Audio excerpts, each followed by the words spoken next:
নির্বাচন দিলাম একটা, শেখ হাসিনার ফাঁসি দিলাম একটা, পোর্টগুলি দিয়ে দিলাম, আমার তো মিশন সাকসেসফুল, মিশন কমপ্লিট। এখন আমি চলে যাবো আমেরিকাতে, সমস্যাটা কি?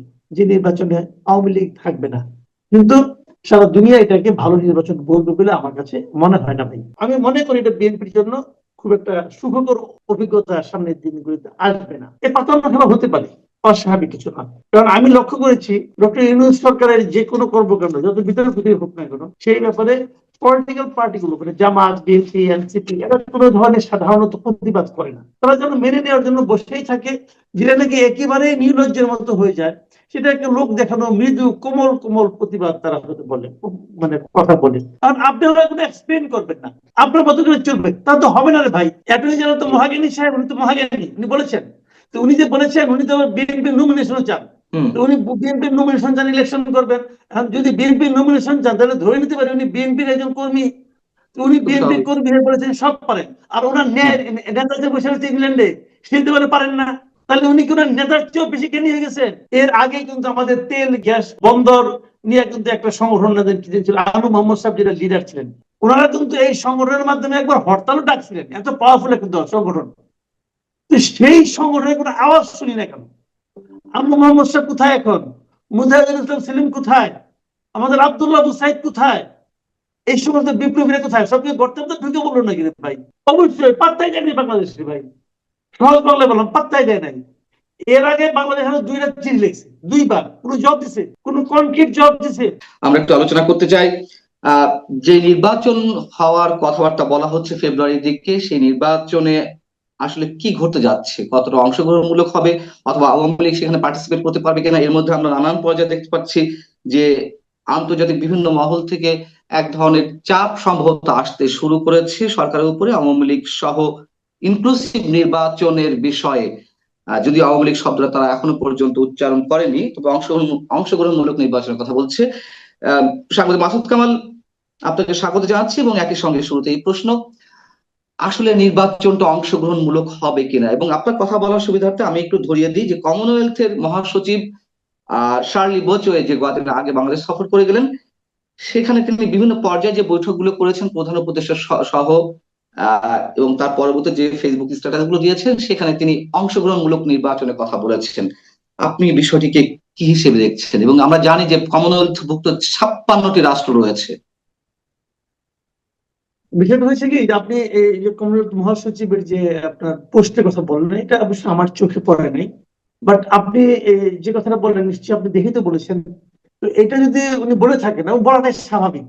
স্বাভাবিক এই কারণে, যেই আসুক বিদেশি যত দেশের প্রতিনিধি আসুক, কোন প্রতিনিধি এ কথা বলবেন না যে একটা বড় রাজনৈতিক দলকে নির্বাচনের বাইরে রেখে যদি কোনো নির্বাচন হয়, সেই নির্বাচন অংশগ্রহণমূলক, ইনক্লুসিভ অথবা পার্টিসিপেটরি, আপনি যে শব্দই ব্যবহার করেন না কেন, সেই নির্বাচন ভাই সারা দুনিয়ার কাছে খুব ভালো নির্বাচন হিসাবে বিবেচিত হবে না।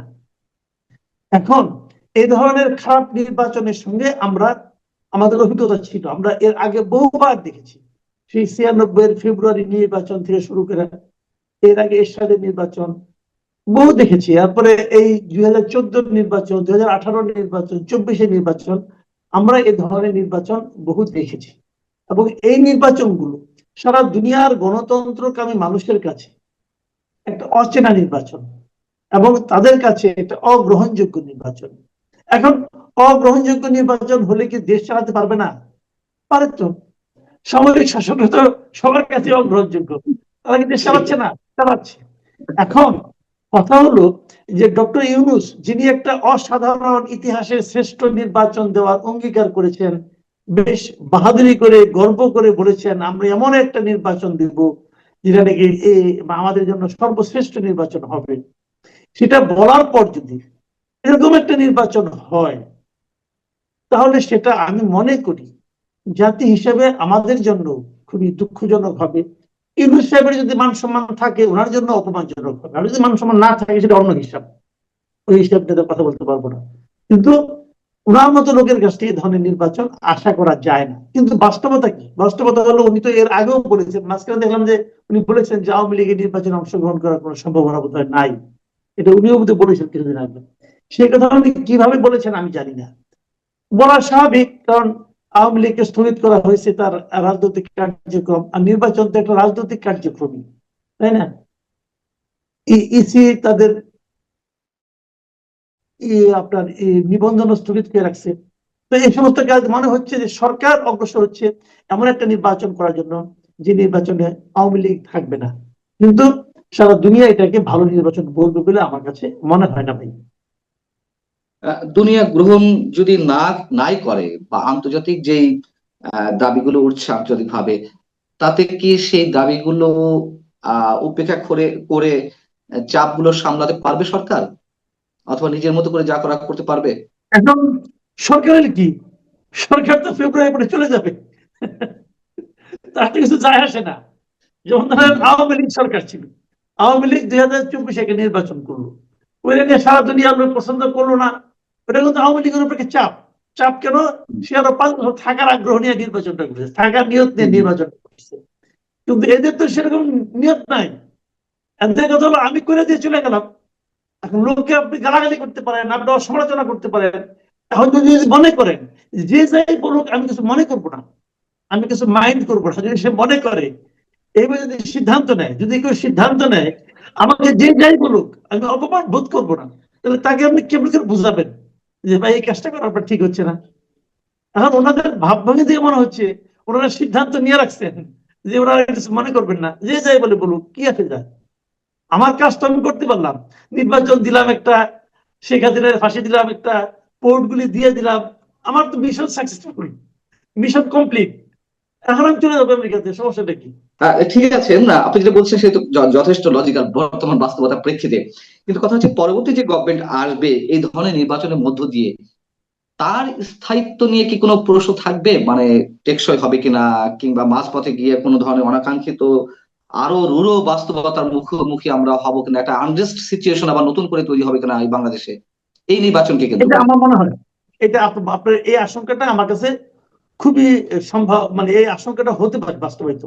কারণ দায় সম্পূর্ণ সমস্যাগুলি যে বুঝবে পরের গভর্নমেন্টের উপর, পরের গভর্নমেন্টকে অনেক কি বলবে যে আপনি তো আসছেন ক্ষমতায় ঠিক আছে, কিন্তু আপনি তো একটা সঠিকভাবে প্রতিনিধিত্বমূলক সরকার নন, কারণ এই দেশের অনেক একটা বড় রাজনৈতিক এই নির্বাচনে ছিল না, কাজে ওই নির্বাচন ছাড়া আপনি অনেকটা ওয়াকওভারের মতো করে আপনি আসছেন, ওয়াকওভার পাই আসছেন, কাজে এটা ওই সরকারের জন্য একটা বাড়তি চাপ হবে।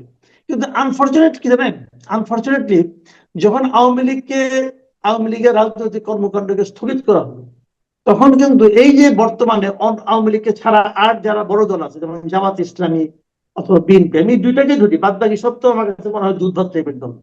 তো এই জামাত ইসলামী এবং বিএনপি এরা উভয়েই কিন্তু আওয়ামী লীগের এই নিষিদ্ধকরণটা চেয়েছিল।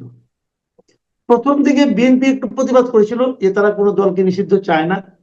পরের দিকে এসে যখন নিষিদ্ধ ঘোষণা করা হলো, যখন নাকি যে হাসনাত আব্দুল্লাহরা তারা মিটিং টিটিং করলো, ঠান্ডা পানির মানে স্পর্শ পেয়ে পেয়ে আন্দোলন করলো, তখন কিন্তু বিএনপি আর কোনো প্রতিবাদ করে নাই। এবং আমি যতদূর জানি বিএনপি সরাসরি সম্মতি দিয়েছে যে আওয়ামী লীগকে নিষিদ্ধ করলে তাদের কোনো আপত্তি নাই। কাজে এটা তো বিএনপি চেয়েছে।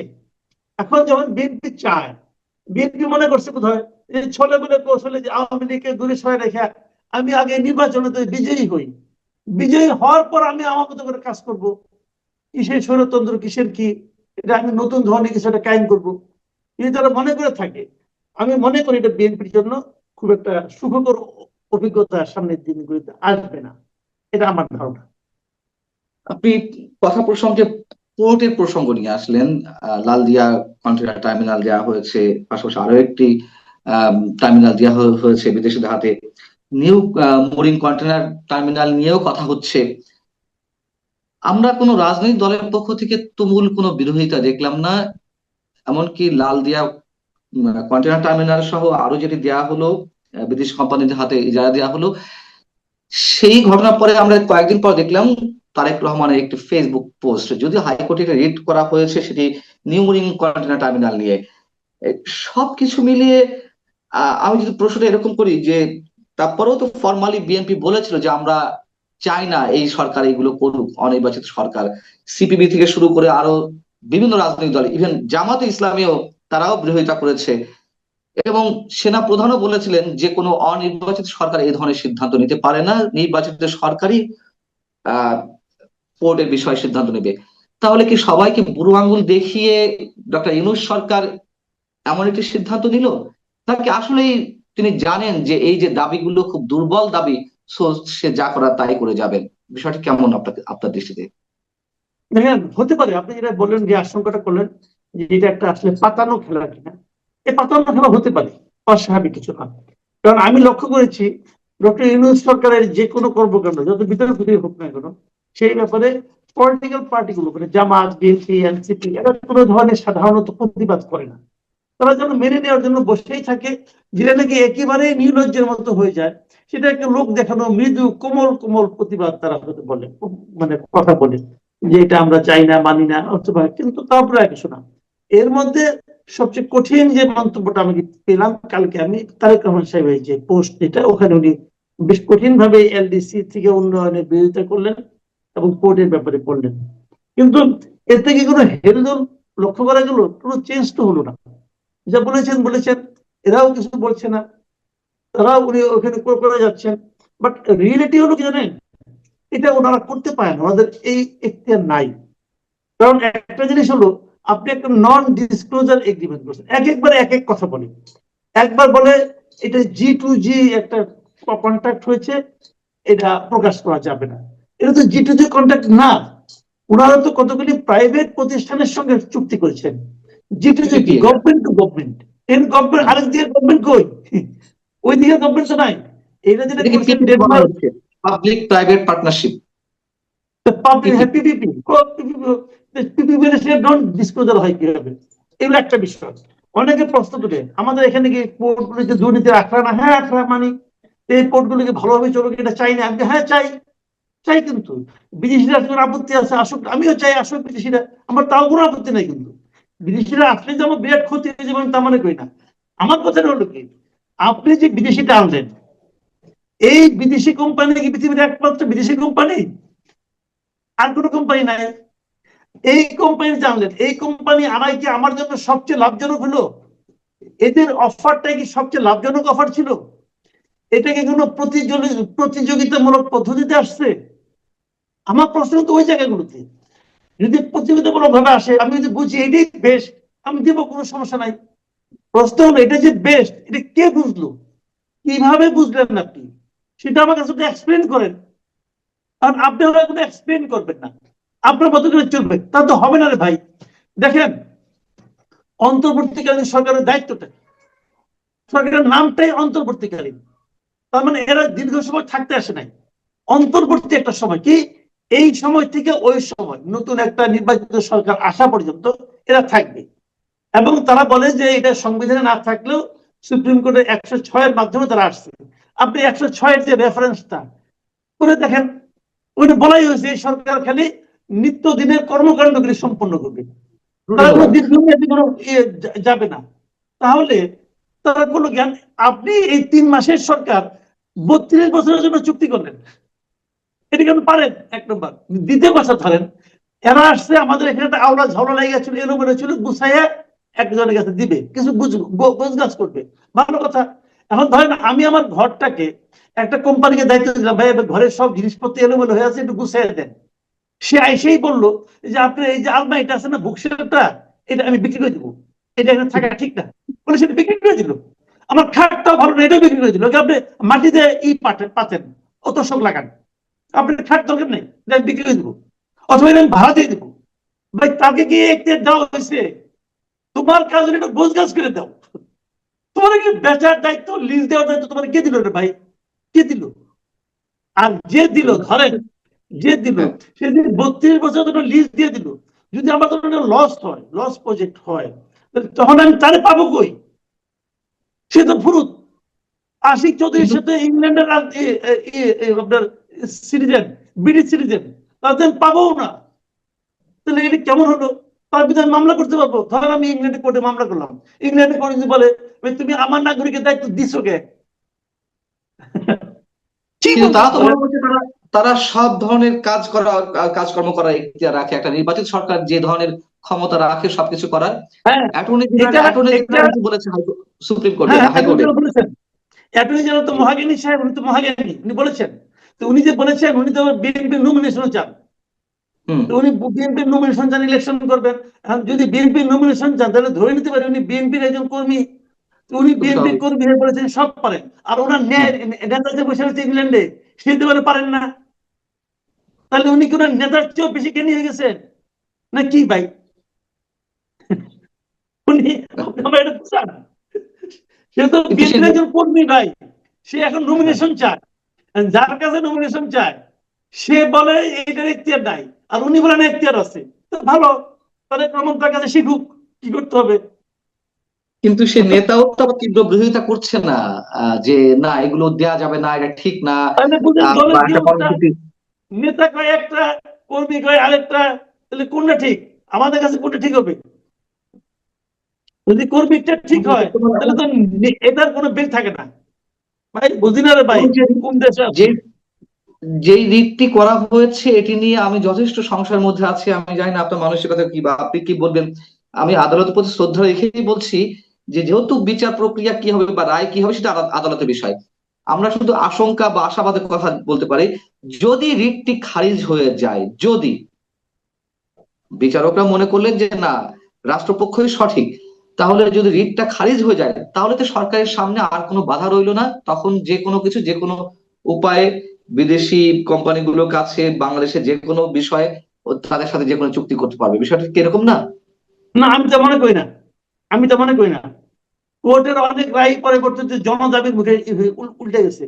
তবে আমি বিশ্বের সঙ্গে বলি, এর আগে কিন্তু আমাদের তেল গ্যাস বন্দর নিয়ে কিন্তু একটা সংগঠন ছিল, আনু মোহাম্মদ সাহেব যেটা লিডার ছিলেন। ওনারা কিন্তু এই সংগঠনের মাধ্যমে একবার হরতালও ডাকছিলেন, এত পাওয়ারফুল একটা সংগঠন। তো সেই সংগঠনের কোনো আওয়াজ শুনি না কেন? আনু মোহাম্মদ সাহেব কোথায় এখন? মুজাহিদুল ইসলাম সেলিম কোথায়? আমাদের আব্দুল্লাহ আবু সাইদ কোথায়? এই সমস্ত বিপ্লবীরা কোথায়? সবকে গর্তের মধ্যে ঢুকে বললো নাকি রে ভাই?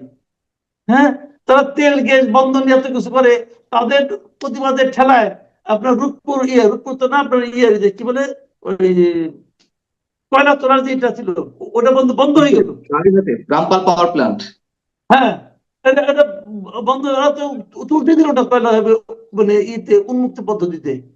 এত বড় বিপ্লবী এখন যে বন্ধ দিয়ে দেয়, কোনো আওয়াজ তো পাই না। ব্যাপারটা কি? নাকি কিছু খাইয়া পেয়ে চুপ হয়ে গেল, বুঝলাম না কিছু। আমরা শেষ করবো সাংবাদিক মাসুদ কামাল, আপনি আপনার কাছে আমার আহ সবশেষ যে বিষয় জিজ্ঞাসা সেটা হচ্ছে প্রথমেই যে টপিকটা আমাদের ছিল শেখ হাসিনার বিচার সংক্রান্ত বা নির্বাচন সংক্রান্ত, সেই নির্বাচনের জায়গা থেকে আমরা শেখ হাসিনা প্রসঙ্গে একটু আসতে চাই, এটা দিয়ে শেষ করব। ভারত একটি প্রতিক্রিয়া জানিয়েছে, তাকে ফেরত চাওয়ার বিষয়ে বাংলাদেশ থেকে যে চিঠি দেওয়া হয়েছে বাংলাদেশ সরকারের পক্ষ থেকে।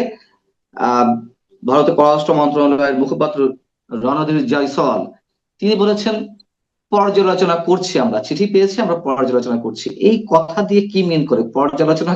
এত যে কথাবার্তা মানে মাসের পর মাস ধরে হচ্ছে, এখন আবার তিনি বললেন পর্যালোচনা করছি, এটি দ্বারা কি হ্যাঁ, অন্য কিছু মিন করে? অবশ্যই পাত্তাই দেয়নি বাংলাদেশে ভাই। সহজ বাংলায় বললাম, পাত্তাই দেয় নাই। এর আগে বাংলাদেশ দুইটা চিঠি লিখছে, দুইবার কোন জব দিছে, কোন কনক্রিট জব দিছে? এইবার কি বলছিলেন আপনি? তো বললেন পর্যালোচনা করছি। আরেকটা কথা বলছি কিন্তু, এই রণধীর জয়সওয়াল আরেকটা কথা বলছে। সে বলছে বিষয়টি ক্ষেত্রে, জি। বিষয়টি ভারতের চলমান বিচারিক ও আইনগত প্রক্রিয়ার আওতায় খতিয়ে দেখা হচ্ছে। বুঝছেন? মানে জি। আপনি যে বিচারটা করছেন, এই বিষয়টা ভারতের যে বিচারিক এবং আইনগত যে প্রক্রিয়া আছে তার মধ্যে ফালাইয়া তারা একটা খতিয়া দেখতেছে যে ঠিকঠাক মতো হয়েছে কিনা। ভাই, ওইটা ওই দিল্লি বহুত দূর, বুঝছেন? ওইটা এত নাকি সহজ না। প্রত্যর্পণ বিষয়ক যে চুক্তি আছে সেটা কথা তারা মিন করেছে কোনটা? ওটা হতে পারে, ওইটাই করে, ওইটাও করে। ওটার মধ্যে তারা ঢুকে দিল, দিয়ে বললো তো ওখানে একটা শর্তই আছে, যদি তারা জি। মনে করে যে তাকে রাজনৈতিক ভাবে তাকে মানে সাজা দেওয়া হচ্ছে, তাহলে তারা পাঠাবে না। এবং তারা এখন পুরোটা প্রক্রিয়াটা করবে, তবে ওটার মধ্যে ফালে দেখবে যেটা রাজনৈতিক ভাবে কি কিনা। এবং তারা এটাও তো বলছে যে এটা নিয়ে পরবর্তীতে, এটা ওই আপনার আমি ডিপ্লোমেটের স্টোরিতে পড়লাম, ওখানে তারা বলছে তারা ওখানেও বিচারিক একটা ব্যবস্থার মধ্যে তারা বসতে পারে, এবং সেখানে শেখ হাসিনাকে পর্যাপ্ত আইনগত সহায়তা দেওয়া হতে পারে, যেখানে শেখ হাসিনা বলবে, তার আইনজীবী বলবে যে এটা হলে এটা সম্পূর্ণভাবে রাজনৈতিক ভাবে হচ্ছে, যদি তারা প্রমাণ করতে পারে বাস পাঠাবে না। এবং সব মিলিয়ে আগামী নির্বাচনকে কেন্দ্র করে যদি প্রশ্নটা আপনার কাছে এরকম হয় যে জটিলতা একটা থেকেই যাচ্ছে, নির্বাচন সুষ্ঠুভাবে কিংবা জি, ইনক্লুসিভ। এটাই মনে করি। অনেক ধন্যবাদ সাংবাদিক মাসুদ কামাল আপনাকে আমাদের সঙ্গে যুক্ত থাকার জন্য। ভালো থাকবেন দর্শক।